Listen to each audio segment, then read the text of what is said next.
It was amazing. I'm gonna have to look at him. I'm gonna have to look at the ends.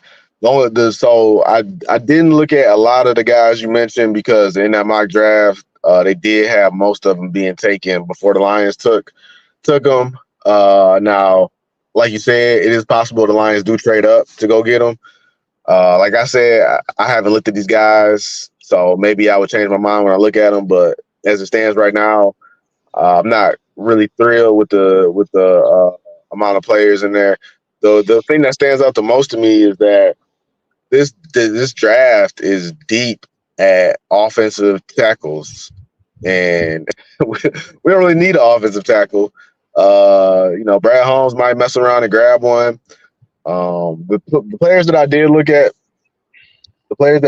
at, I got three players that I feel would be they would be Detroit Lions. They would be great Detroit Lions in my opinion. As far as if I'm looking at prospects through the eyes of this regime, my number one is Kool-Aid McKinstry.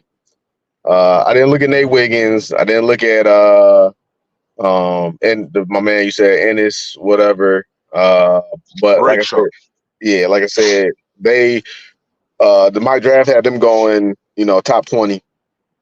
I've been hearing a lot about Quinyon Mitchell. Um, I looked at him. He was all right. Like the run the DBs that they are highlighting the Quinyon Mitchells and the Kool-Aids. I looked at them and they were good cornerbacks. They didn't fit the need that we have. Like the Quinyon and Kool-Aid.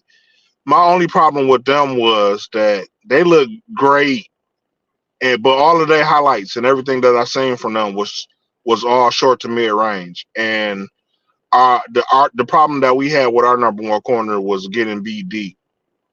mm. Well, my thoughts on Kool-Aid is uh, obviously I'm big on I need a dog. Especially with my first pick, I need a dog. I need somebody that's going to be a perennial Pro Bowler. And Kool-Aid, uh, Kool-Aid was that Alabama or was that Georgia? It's Alabama. Oh, and the other thing I forgot to mention with Kool-Aid, my other problem with him was that it wasn't enough highlights on him because they said that he had the Dion effect. People wouldn't throw the ball his way. So his cohort, the other guy that I mentioned, Tyrion Arnold, got most of the plays because people would throw to his side, and he ended up having more stats and more plays on the ball because they wouldn't throw the Kool-Aid side of the ball. But yeah, I'm cool with that. I mean, people wouldn't throw to Richard Sherman, but I would still take prime Richard Sherman on my team. So Kool-Aid, I watched a little highlight of Kool-Aid. I listened to about 2 or 3 minutes of him at the podium doing his interviews, and just watching him play, just his demeanor out there. I would love to see them take this guy. Like I said, you brought back Emmanuel Mosley. Um, I'm sure you're gonna sign a DB in free agency. Still got Cam Sutton. You still got Vildor. This guy will have a great opportunity to grow. Like you said, you got a new defensive backs coach. This guy will have a tremendous opportunity to grow, learn, and he wouldn't be forced to start from day one. He could work his way through, and he would be forced to earn that position. And I think 2, 3 years from now, you would be looking at your number one corner, which the Lions haven't had since Big Play Slay. That's my I number don't one. have I don't have a problem with them taking Kool-Aid if they do, but I would love to get some film on him playing a tall deep receiver, deep Yeah, route well, receiver. I mean, he's in the. I would assume him being in the SEC. I'm sure it's out there. Um, I just couldn't find any. That's all I'm saying. Not in his highlights, but I'm sure, like you said, I'm sure it is something out there. But I just didn't see any. my second player.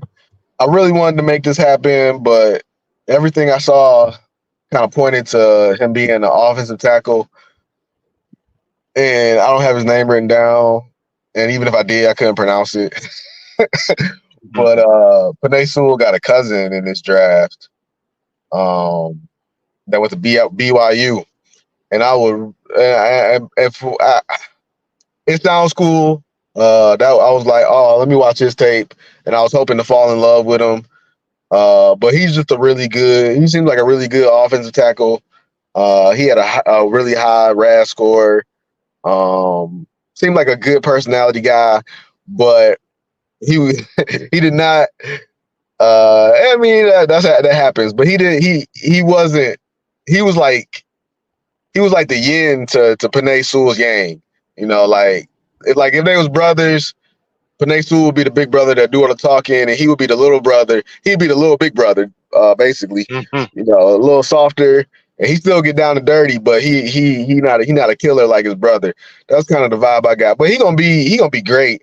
And the only reason that I really shied away from him is because everything that I saw pointed to him being an offensive tackle.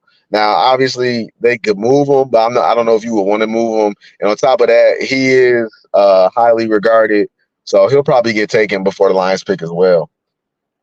But who I did see, go ahead. No, I was just gonna say, as far as the offensive line goes, I didn't do a lot of research on offensive line, but I know you were saying earlier that you don't think we need an offensive line. Not sure how bad we need an offensive line. I do think we need one because they're saying that, of course, we're not getting Big V back, which can be replaced by Glasgow. But I'm hearing things. I'm hearing murmurs about us losing Jonah Jackson too, and that's where it becomes a problem. And so I don't think we need a guard. I mean, I don't think we need a tackle because I think Panay Sewell and Taylor Decker are definitely will be back, but anywhere from either side of the guards and Frank Ragnar having so many injuries, I think you do need somebody in the wings to back those guys up. Just you know Yeah, what I'm so saying. no, I wasn't saying we don't need an offensive lineman. I was saying we don't need an offensive tackle, and that's why I didn't Oh like yeah, Sewell's yeah. cousin because he's pretty much grading out as an offensive tackle, and he's being Right, okay. regarded as a high offensive tackle prospect. But I couldn't tell you what school he goes to, but I did see this guy Troy Fatanu, and he also seems to be of Samoan or whatever Polynesian descent or whatever. Right. Uh, but no, I like him, man. He was I want to say he went to Oregon, just like Sewell. There you go. But I want to say he went to Oregon. I remember when I saw Sewell's tape, like Sewell looked like what they did. The old adage, a dancing bear. Like that dude was mauling people and moving with speed, and uh, obviously this dude's highlight tape wasn't Panay Sewell, but it was, Panay Sewell was an A, this guy was a B.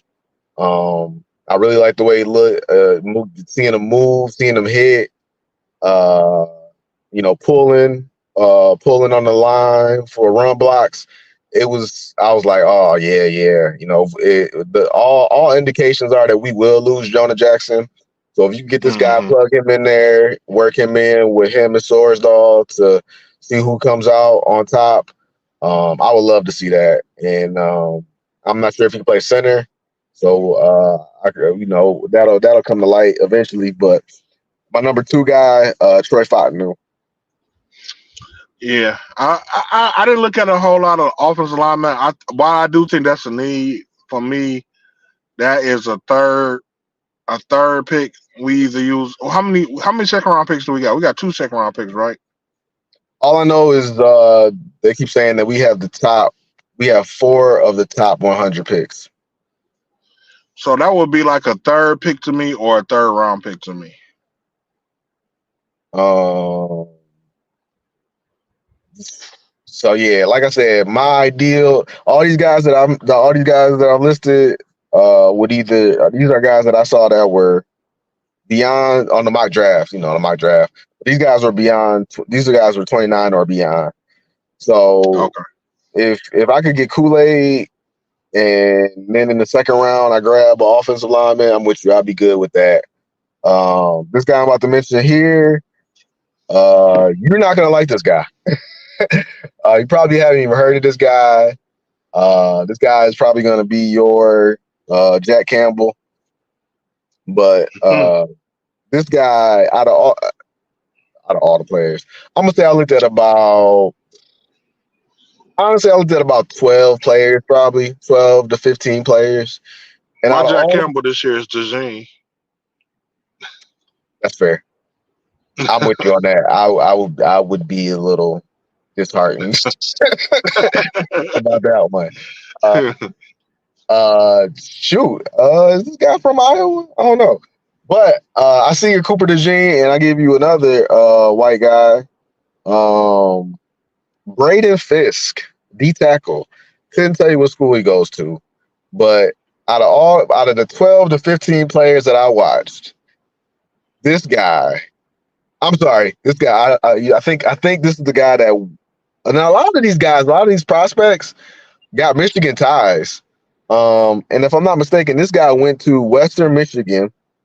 I did a lot of research on this guy because this guy just there you go. I told you. Hold on a second. Mhm. All right. Um, but yeah, man, like I was saying, this guy's an undersized tackle, right? He's a D tackle, but I don't got his measurements, but he does not look that big. Like he's a little bit smaller than Aaron Donald. But he moves though, man. He moves. He's got good hands. He looks strong, and man, this guy has a high motor. Like he He's a almost D plays. tackle. He's a D tackle or offensive tackle. I mean, He's a D, offensive guard. he's a D tackle, Okay. and he moves like a D end, but he's not that big. But he just has a high motor, man, and just ideally seeing him on one side of the line and Aiden on the other side of the line, I think that would be a very good combination. I want to say that he went to Western Michigan and then he transferred to Florida State University. And last year, I think he had. I want to say he had like 9 sacks last year, 45 tackles. I looked at this guy a lot, and he just screams to be a Brad Holmes, Dan Campbell guy.